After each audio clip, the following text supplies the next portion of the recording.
इंदौर में Hindi news portal घमासान.com और वामा साहित्य मंच द्वारा अंतर्राष्ट्रीय स्तर पर महिला साहित्य समागम का आयोजन किया जा रहा है।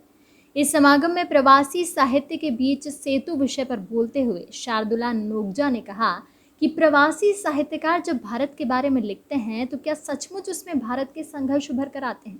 उन्होंने कहा, भारत में रहने वाले बहुत कम लोग ऐसे हैं जिन्होंने प्रवासी साहित्यकारों की किताबें पढ़ी हैं। उन्होंने कहा, ऐसा क्यों होता है? ज़्यादा से ज़्यादा लोग प्रवासी साहित्य पढ़ना चाहें, तभी प्रवासी साहित्य मुख्य धारा में शामिल हो पाएगा। उन्होंने कहा, आधुनिक टेक्नोलॉजी के माध्यम से भारत के लोग प्रवासी साहित्य से जुड़ गए हैं। एक समूह बनाया है हिंदी से प्यार, इसके माध्यम से हम लोग लेखकों को जोड़ने का काम कर रहे हैं। उन्होंने कहा कि सेतु बनाने के लिए चर्चा और विमर्श के साथ ही प्रयास करने चाहिए। और आज इस समागम में हमें यह परिलक्षित हो रहा है कि अब संपूर्ण विश्व हमारा घर है और यही सुंदर समागम जो है वो इस बात का द्योतक है कि जहाँ सुर मिले, जहाँ साहित्य मिले, वही घर, वही आंगन आपका है। बहुत बढ़िया। तो हम लोगों के यहाँ कम से कम 100 लोग हैं और 6 जनों ने प्रवासी साहित्यकार की किताब पढ़ी है। तो आप समझ सकते हैं कि प्रवासी साहित्य को, अगर स्त्री साहित्य को हम 2ym दर्जे का मानते हैं तो प्रवासी साहित्यकार को तो हम अष्टम दर्जे का मानते होंगे। तो फिर क्या ज़रूरत है किसी प्रवासी साहित्यकार को ये सोचने की कि मुझे तो मुख्य धारा में जाना है।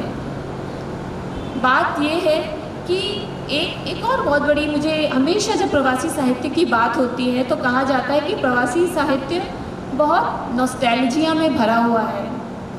सच ये है कि आज से 16 साल पहले, 17 साल पहले जब हम सिंगापुर निकले तो मेरे लिए भारत 16 साल पहले का भारत है।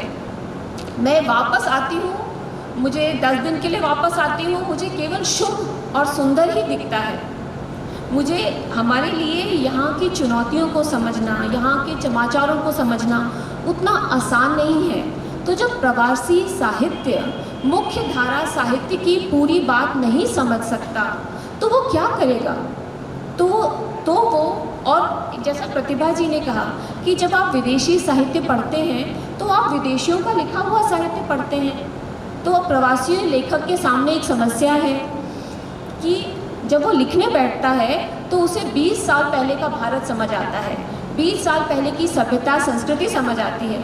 पद्मा जी ने कहा कि वो त्योहारों को हम बहुत अच्छे से मनाते हैं क्योंकि हमारे पास एक धागा होता है, उसको हम छोड़ना नहीं चाहते। हमारे बच्चे शायद भारतीय बच्चों से ज़्यादा सुसंस्कृत भी होंगे। हमारे घर में बहन बहनें हैं पर सबसे ज़्यादा त्यौहार में मिठाइयाँ और आयोजन हम ही करते हैं क्योंकि हमारे पास जो भारत का एक सूत्र है, भारत की एक रोशनी है, उसको हम एम्प्लीफाई करके देखना चाहते हैं। तो अगर हम वही लिखते रहे, अगर हमारी कविताओं में, हमारी बातों में पनघटी रहा या हमारी भाभियाँ कंगनी देती रही नंदों को, तो कैसे काम चलेगा?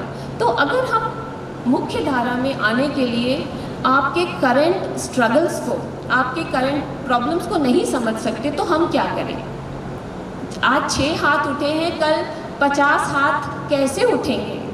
तो मुझे लगता है वो ये सेतु है कि जब हम लोग, खिड़कियाँ तो सब खोल सकते हैं मगर जो दृष्टि है, भारतीय दृष्टि है, वो किसी विदेशी लेखक की नहीं होती। संवेदना की दृष्टि होती है पर भारतीय दृष्टि से बात को समझना वो भारतीय लेखक की हो सकती है।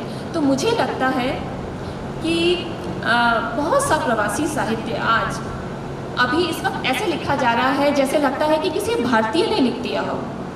उसमें प्रवासी जीवन का या प्रवासी बातों का जब तक छाप नहीं छूटेगी, और वो भी सायास नहीं, अनायास छाप, दृष्टि जो कि अंतर्दृष्टि बन जाए, उस तरह की छाप, तब तक आपको हमारे साहित्य में कुछ खास नहीं मिलेगा। एक ऐसा काम करने की ज़रूरत है जिसमें विदाउट प्रेशर कि मुख्य धारा में मुझे जाना है, ऐसी कोई ज़रूरत नहीं है किसी को मुख्य धारा में जाने की। अगर आप अच्छा लिख रहे हैं तो आपको पसंद करेंगे। Subscribe our channel and press the bell icon for more updates.